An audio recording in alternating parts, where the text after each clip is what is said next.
अनमोल मोती कार्यक्रम में आपका स्वागत है। ओम शांति। अब हम सब अपनी अंतिम संपन्न स्थिति की ओर जा रहे हैं। हर भाई बहन के मन में प्रश्न उठता है कि अपनी अंतिम फाइनल संपन्न और संपूर्ण स्थिति को प्राप्त करने के लिए क्या कुछ ध्यान में रखा जाए। तो ये तो हमको पता ही है कि हमारी फाइनल स्टेज कर्मातीत अवस्था है। जैसे हम सब जानते हैं, दादी प्रकाश मणि जी का ये स्लोगन ही था अंतिम दिनों में कि अब कर्मातीत बनना ही है, कर्मातीत बनना ही है। अब इस कर्मातीत बनने के लिए जो बाबा ने हमें रास्ते की पड़ाव बताए हुए हैं, उसमें खास महत्वपूर्ण बात यह है कि बाबा ने कहा हुआ है कि हमें ब्राह्मण सो फरिश्ता बनना है। फरिश्ता बनना ही कर्मातीत अवस्था को बहुत समीप लाएगा। हम जानते हैं कि फरिश्ता हमारा सूक्ष्म रूप है, हमारा आकारी रूप है, जिसमें हड्डी मांस नहीं होता, साकार का कुछ नहीं होता। साकार लोक से ही वो अलग एक आकारी लोक है। और बाबा ने बहुत पहले हमें मुरलियों में समझाया हुआ है कि बच्चे चमकीली ड्रेस धारण करो, चमकीली ड्रेस धारण करो। ये जो आपकी कलयुगी अंतिम चोला है, ये इसके अंदर तो बहुत सारे दाग धब्बे हैं। इसके अंदर आप देखेंगे बाबा ने कई तरीके से बताया है कि इस पर तो खून के छींटे भी लगे हुए हैं। फिर बाबा ने समझाया कि तुम अपने अरमानों का खून कर देते हो, अपनी भावनाओं को दबा देते हो। जो जिस लक्ष्य श्रेष्ठ लक्ष्य पर चलने का तुमने वचन लिया था, उस लक्ष्य से भी कभी कभी बीच में खिसक जाते हो। इस प्रकार से जब व्यक्ति लक्ष्य से थोड़ी देर के लिए भी हीन होता है तो उसके ऊपर भी दाग धब्बा लग जाता है। फिर बाबा ने बताया हुआ है कि आप किसी के लिए घृणा का भाव रखते हो, किसी के लिए ईर्ष्या का भाव रखते हो, ये भी बहुत बड़े दाग धब्बे हैं। तो इसलिए बाबा ने कहा था इस सब को छोड़ करके चमकीली ड्रेस धारण करो, अर्थात सूक्ष्म फरिश्ता रूप अपना धारण करो। तो फरिश्ते की विशेषता एक तो ये होती है क्योंकि उसमें हड्डी मांस नहीं होता, वो हल्का होता है। और वैसे भी फरिश्ता हर चीज़ से न्यारा और प्यारा होता है, इसलिए भी वो हल्का होता है। और हल्का इसलिए भी होता है कि उससे कोई विकर्म नहीं होते हैं। इसलिए जो हल्की चीज़ है वो तो ऊपर उड़ेगी। इसलिए कहा जाता है कि फरिश्ता स्थिति में रहने वाला सदा अपनी उड़ती कला में रहता है और उसकी उड़ती कला और ही ज़्यादा अधिक आगे बढ़ती जाती है। इसलिए कहा जाता है, भगवान कहते हैं कि फरिश्ते की जो मैंने खूबियाँ बताई हुई हैं सब बच्चों को, कि फरिश्ता वो होता है जिसका नई धरती से कोई रिश्ता होता है। जिसका धरती से कोई रिश्ता ही नहीं होता, उसी को फरिश्ता कहते हैं। फर्श से जिसका रिश्ता नहीं होता। और फिर ये भी हम जानते हैं कि फरिश्ता एक स्थान पर टिकता नहीं है। फरिश्ता अपना जो भी फरिश्ते का कर्म होता है, हम जानते हैं कि फरिश्ता तो सुखदायी कोई कहा जाता है। तो फरिश्ता हमेशा वरदान देता है, आशीर्वाद देता है, मनोकामना पूरी करता है। तो फरिश्ता अपना कार्य करके आगे बढ़ जाता है। फरिश्ता कहीं भी एक जगह पर नहीं रहता है।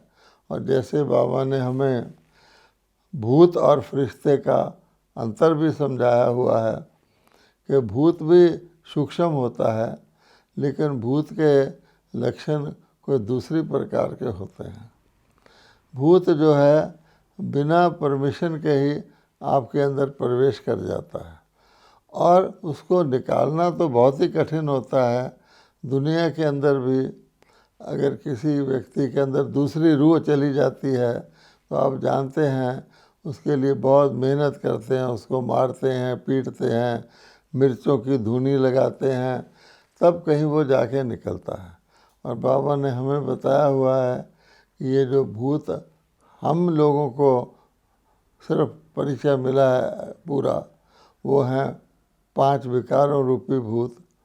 काम विकार का भूत जो अंधा कर देता है, क्रोध का भूत जिसमें व्यक्ति अपने होश हवास खो बैठता है, लोभ का भूत जो व्यक्ति बुरा भला भी नहीं सोचता, हर एक का शोषण करता रहता है, मोह का भूत जिसके वश व्यक्ति जो है अपने को ज़्यादा दिलवाने के लिए जो हकदार होते हैं उनका हक भी छीन लेता है, इस प्रकार अन्याय करता है, समाज में अराजकता फैलाता है।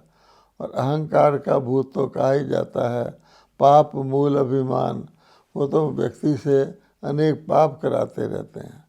ये 5 भूत जो हैं बिना परमिशन के मनुष्य आत्माओं के अंदर प्रवेश कर जाते हैं और फिर इनको निकालना इतना मुश्किल है कि हम जानते हैं कि सृष्टि चक्र के कलयुग के अंत में परमात्मा ही आकर के मनुष्य आत्मा को, इन भूतों को निकालने का विधि बताते हैं और निकलवाते हैं। इसलिए अब भगवान कहते हैं कि जबकि आपको बिल्कुल ही कर्मातीत बनना है, और कर्मातीत का अर्थ बाबा ने बताया हुआ है कि कर्म तो करो, लेकिन ऐसे कर्म करो जिसका कोई फल ना बने।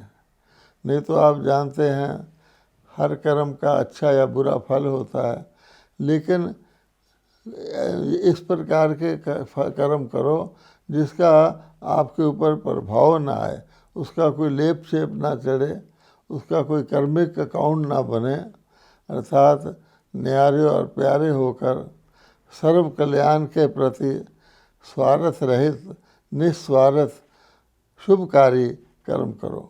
तो इसके लिए बहुत आसान है।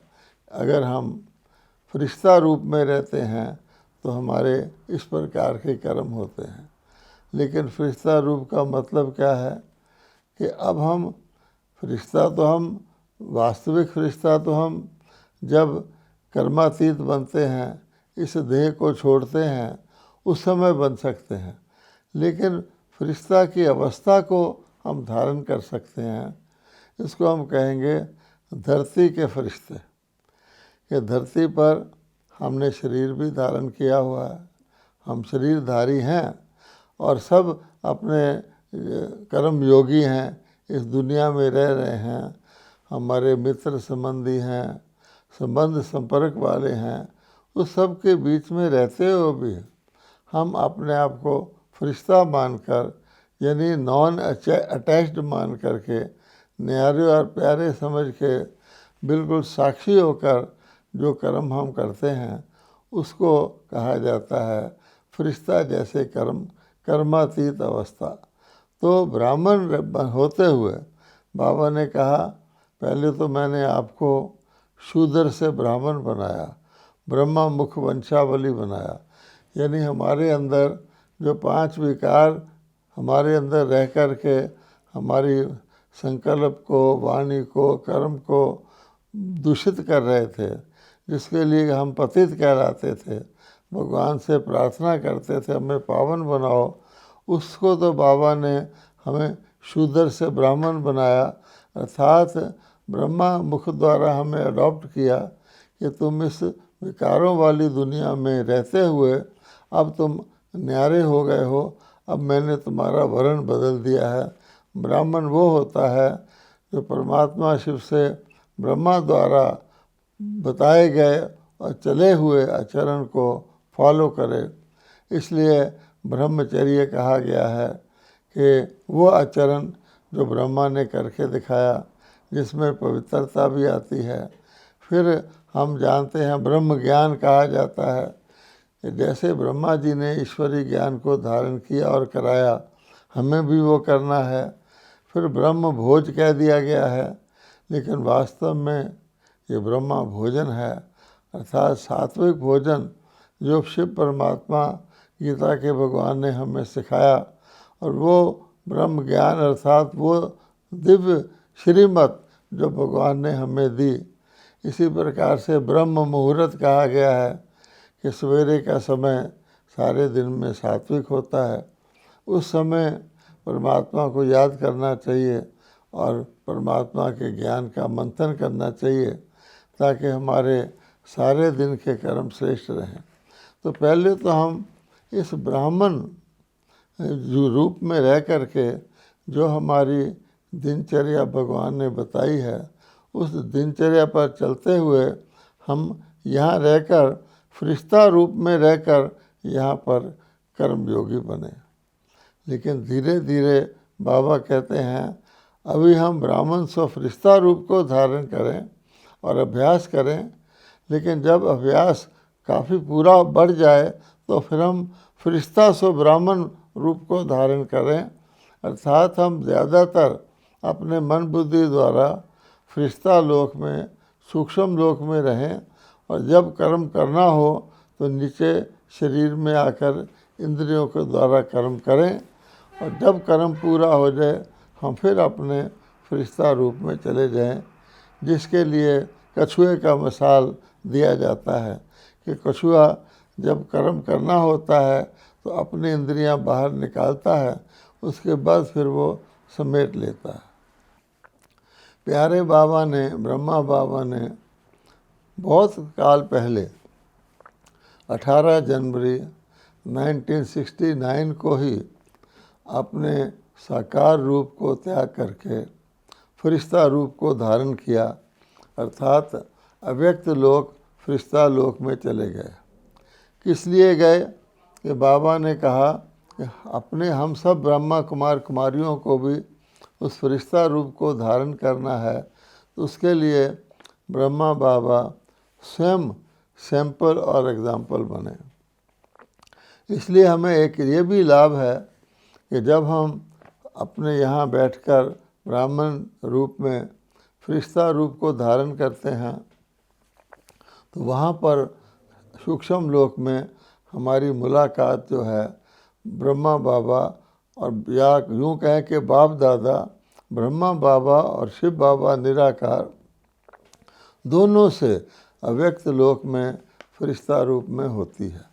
और ये बहुत हमारे लिए एक उत्साह का विषय है और हमारे पुरुषार्थ को सहज करने का विषय है, और जिससे हमारा कर्मातीत बनना और फरिश्ता रूप धारण करना और भी आसान हो जाता है कि हमको सिर्फ ब्रह्मा बाबा को फॉलो करना है।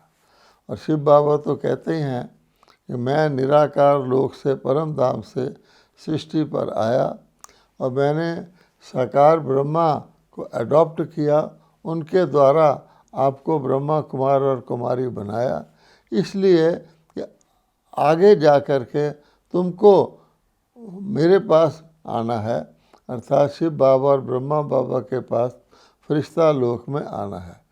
तो हम क्या फ़ायदा हमें है कि जब हम फरिश्ता रूप धारण करके अव्यक्त लोक में जाते हैं तो हमें बाप दादा दोनों इकट्ठे ही उस वहाँ सूक्ष्म रूप में मिलते हैं, क्योंकि बाबा ने बताया हुआ है अब बाप और दादा अलग नहीं हो सकते, क्योंकि इकट्ठे ही हैं।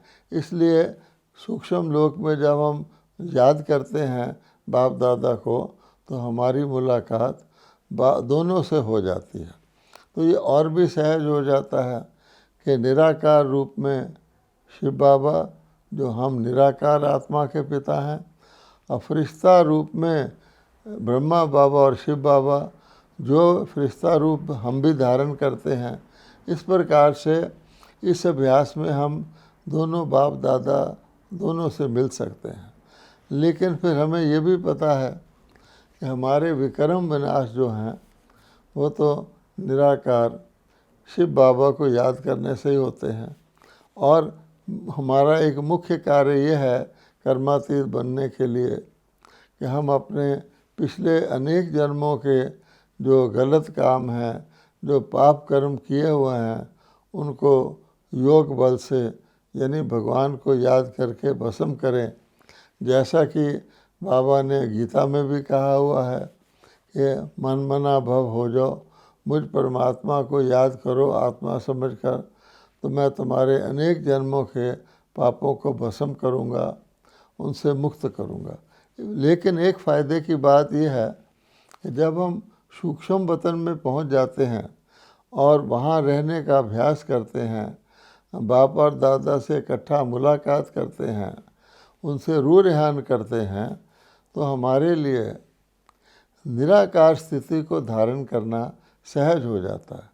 क्योंकि वैसे तो हम आत्मा हैं और लेकिन अपने आत्म रूप की स्थिति में रहने के लिए फरिश्ता रूप को धारण करना आसान है। तो फरिश्ता रूप को धारण करके हम अव्यक्त से निराकार स्थिति को आसानी से धारण कर सकते हैं। इस प्रकार से उसका फ़ायदा ये हो जाता है कि आकारी से निराकारी बनना सहज है, बजाय कि साकारी से निराकारी बनना। इसलिए जितना हम फरिश्तेपन का अभ्यास करेंगे अव्यक्त रूप में रहने का, उतना हमारा निराकार रूप में ज़्यादा से ज़्यादा रहने का हो सकेगा पुरुषार्थ, और जिससे हमको विक्रम विनाश करने और कर्मातीत बनने की भी बहुत हेल्प मिलेगी। इसलिए अगर हम देखें तो अब हमें ब्राह्मण से फरिश्ता रूप धारण करना ही है, क्योंकि अब हमारा अंतिम स्थिति को प्राप्त करने का टाइम आ चुका है, विश्व परिवर्तन का टाइम आ चुका है।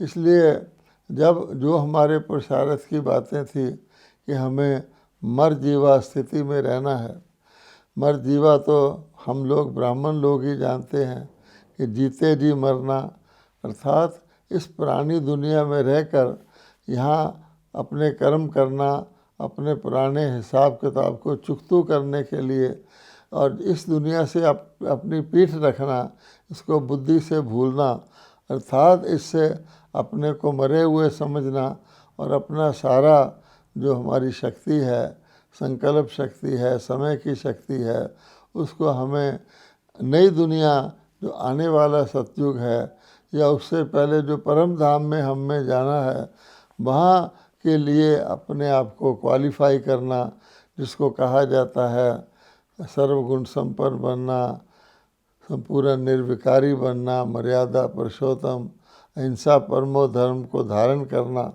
तो ये मरजीवा स्थिति, मरजीवा में स्थिति में रहने के लिए भी जितना ज़्यादा से ज़्यादा हम अपने फरिश्ता रूप में रहेंगे उतना हमारे लिए अच्छा है। और इसी को हमें ये भी बताया गया है कि देह भान को छोड़ने के लिए, देह भान से मुक्त होने के लिए, क्योंकि देह भान ही हमारे को आत्मा को इस पिंजरे में बांधे हुए है। देह भान के कारण से ही हमारे विक्रम शुरू हुए थे द्वापर युग में, काम क्रोध लोभ अहंकार हमारे अंदर आए और देह भान सूक्ष्म रूप लेता जा रहा है और उसके साथ ये विकार भी सूक्ष्म रूप लेते जा रहे हैं। इसलिए इनसे मुक्त होने के लिए बाबा ने हमें यही पुरुषार्थ बताया हुआ है कि बच्चे अशरीरीपन का अभ्यास करो, शरीर में रहते हुए अपने आप को अशरीरी समझो। और इसमें भी ये जो फरिश्ता रूप है ये हमें बहुत हेल्प करता है कि जब हम अपने फरिश्ता रूप को धारण कर लेंगे, तो फरिश्ता रूप तो आप जानते हैं अति सुंदर रूप है।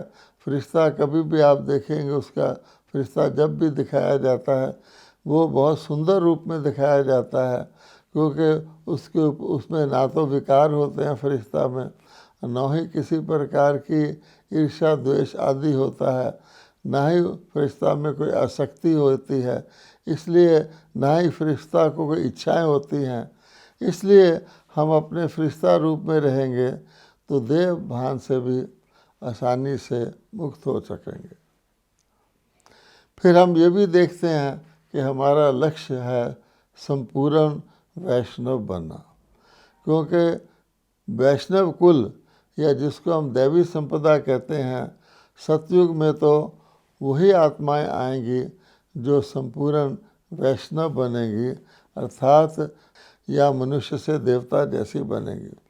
अब मोटे रूप से तो हम सब वैष्णव बन गए हैं, लेकिन भगवान कहते हैं संपूर्ण वैष्णव बनने के लिए, अपनी संपूर्ण अवस्था को पाने के लिए हमें अपने अंदर बहुत सूक्ष्म चेकिंग करनी है। और उसमें ये भी आता है कि हम किसी भी प्रकार के दुनिया के अंदर जो भी प्रकार की चीज़ें हैं, जिसको हम कहते हैं व्यक्तियों से, वस्तुओं से, वैभवों से, इन सब के आकर्षण से हम परे हो जाएं। अब इन सब का आकर्षण सूक्ष्म रूप से व्यक्ति के अंदर रहता है, क्योंकि जब तक हमारे अंदर से मैं नहीं जाता और मेरा नहीं जाता, यानी शरीर का मैं नहीं जाता और शरीर के संबंधों, वस्तुओं, वैभवों का मेरापन नहीं जाता, तब तक हमारे अंदर वो आकर्षण रहता है। और भगवान कहते हैं फरिश्ता रूप धारण करने से आप इससे भी बच सकते हैं, क्योंकि फरिश्ता जो होता है उसका शरीर ही नहीं होता और ना उसके पास किसी चीज़ की आसक्ति होती है, इसलिए फरिश्ता के अंदर तो विकार भी नहीं होते। इसलिए बाबा ने हमें कहा हुआ है कि जब आप अभ्यास करो तो अपने मन की स्थितियों का, तो निराकार लोक के लिए निराकारी स्थिति और सूक्ष्म लोक के लिए निर्विकारी स्थिति को धारण करो। फरिश्ते को तो क्रोध नहीं आता, ना फरिश्ते को अहंकार आ सकता है, ना वो काम के वशीभूत हो सकता है, ना लोभ और मोह के। तो निर्विकारी स्थिति को धारण करने के लिए सूक्ष्म लोक और अपने फरिश्ता रूप को याद करना बहुत आवश्यक है और बहुत सहज भी है। इसलिए बाबा कहते हैं कि आप प्राय मनुष्यों को जब पुरुषार्थ करते हैं तो अच्छे अच्छे भोजन खाने की, अच्छे अच्छे सेवन चीज़ें करने की इच्छा अंत तक भी रहती है, और व्यक्ति अपने आप को जस्टिफाई भी कर लेता है कि देवी देवता भी तो 56 प्रकार के भोग स्वीकार करते थे। लेकिन ये संगम का ब्राह्मण युग तो तपस्या का युग है, तपस्या का जीवन है, इसलिए इनकी आसक्ति भी हमको त्यागनी है। परंतु अगर हम ऐसा शक्ति से मुक्त नहीं हुए हैं तो बहुत अच्छा आसान तरीका शिव बाबा ने हमारे लिए रखा है कि हम फरिश्ता रूप धारण करके फरिश्ता लोक में आ जाएं। तो फरिश्ता लोक में किसी की खाने पीने की आसक्ति है तो वहाँ अनेक प्रकार के खाने पीने के व्यंजन और मिठाइयाँ सूक्ष्म रूप में इमर्ज हो सकते हैं, जिनको आप वासना ले सकते हैं। क्योंकि फरिश्ता वास्तव में किसी चीज़ का सेवन नहीं करता, लेकिन उसकी वासना ले लेता है, और वासना लेने से ही उसके तृप्ति हो जाती है। जैसे हम देखते हैं तृप्ति के लिए किसी चीज़ के सेवन की आवश्यकता नहीं होती। एक फल बेचने वाला फलों से वैसे ही तृप्त रहता है, उसको फल खाने की आवश्यकता ही नहीं होती, क्योंकि सारा दिन वो फलों से ही डील करता रहता है। अनेक प्रकार के फल उसके पास आते हैं और जाते हैं, तो उनकी वासना उसके अंदर अपने आप ही आ जाती है। अगर आप किसी फल वाले को बर्थडे पर फल का टोकरा देंगे तो हंसेगा, क्योंकि उससे ऑलरेडी तृप्त है। तो फरिश्ता रूप में हम वासनाएं भी ले सकते हैं और उन वासनाओं से हमारी तृप्ति हो सकती है, जिसको कहा जाता है इच्छा मात्रम अविद्या। तो हम इच्छाओं से मुक्त हो सकते हैं, क्योंकि हम तृप्त हो जाते हैं। इसके लिए फिर ये भी आवश्यक है कि जिन इस धरती पर हम जिन आत्माओं के संबंध संपर्क में आते हैं, उनको हमें फरिश्ता रूप से नहीं तो नहीं देख सकते, क्योंकि उनका व्यवहार तो संसारिक होता है, लेकिन उनको हम आत्मिक रूप से देखें कि मैं भी आत्मा हूँ भ्रिकुटी के बीच में, ये भी आत्माएं भ्रिकुटी के बीच में हैं जो इन शरीरों द्वारा विचरण कर रहे हैं। तो उनको आत्मस्थिति में देखने से हम अपने धरती पर ब्राह्मण रूप में अपने फरिश्ता रूप को मिला करके अपने कर्मों को अच्छी तरह कर सकते हैं। और इसलिए ब्रह्मा बाबा ने भी फरिश्ता रूप धारण किया अपनी गति और वृद्धि को तीव्र करने के लिए। हम भी अपनी मनसा सेवा द्वारा वाइब्रेशन जो फैलाते हैं उसकी जो गति है उसको सहज और तीव्र कर सकते हैं यदि हम फरिश्ता रूप धारण करके यहाँ पर प्रैक्टिस करेंगे और फरिश्ता रूप में रह करके हम मनसा सेवा वाइब्रेशन फैलाने की करेंगे। ओम शांति।